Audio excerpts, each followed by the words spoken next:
冒险人星际旅行，异市场的诞生，外围轨道篇，微观世界中异市场如何永恒？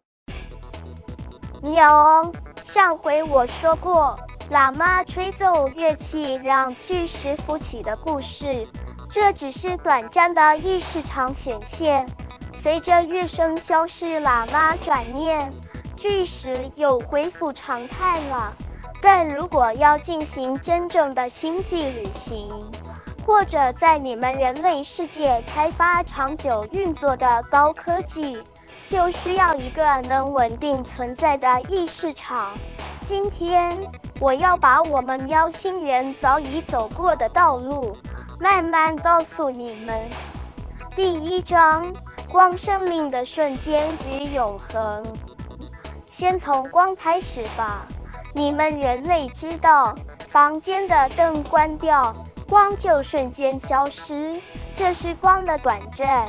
可是抬头看夜空，那些星光却能穿越数百亿年，直到今天才到达你们的眼前。这是光的永恒。所以光既能瞬间消逝，也能跨越时空而长存。这就是第一个提示，微观世界的物质能否长久存在，取决于它如何穿越时空。第二章，粒子的永恒与瞬间。说到微观世界，我们不能只看眼前。你们人类观察到，有些粒子寿命短得惊人，比眨眼还快，甚至不到10的-22次方秒。比如拍介子，它的存在只是一瞬间，眨眼就消失了。镁与子也是如此，短暂到几乎看不见。但是看看电子吧，它们绕行原子核的速度极快，每秒的运行距离远超过你们熟知的光速概念。因为你们测量的不是光速，而是时空单位和用于时空转换的计量单位。至于光速，因为太快而被你们忽略了。甭说你们，连我们喵星人也测不准。电子的绕行不是随便乱动，而是沿着稳定轨道旋转。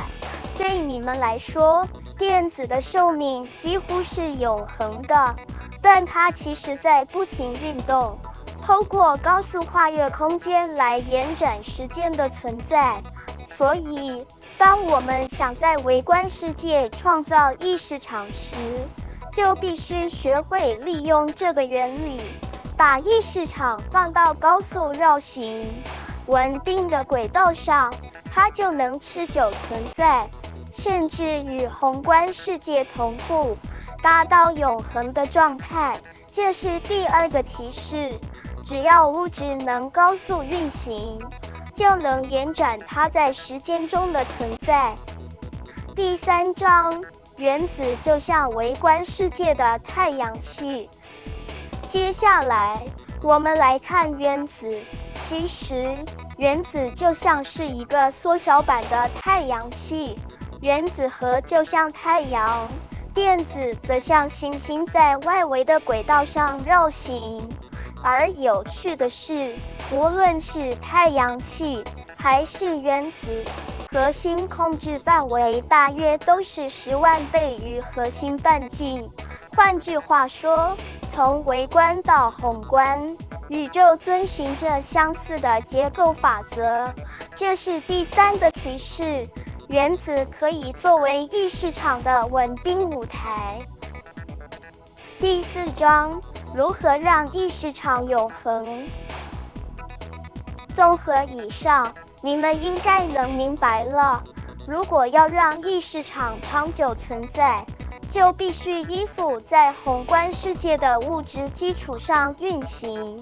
光能穿越亿万年，电子能不断绕和运转，那么异市场只要与这些运动同步，也能达到永恒。这就是我们喵星人早期发现的秘密。第5章，意识场需要镀在原子外壳上。不过，意识场不能随便放，最合适的位置是原子的外围轨道，就像太阳系的柯伊伯带或奥尔特云。这些边境地带既远离核心的剧烈变动，又能保持稳定联系。如果把意识场建立在原子的边缘，不但能直接利用那里的微观物质，还能顺着它们的规律稳定的运行。这就是意识场镀在原子外壳上的方法。结尾，下一步的旅程。今天我带你们走完了这段路，从光到粒子，再到原子，最后找到意识场该安放的位置。下一步，我们要更进一步思考，如何在微观场域中把意识场真正镀上去。当这一步完成，你们就会明白，永恒的能量场是如何在宇宙深处诞生的。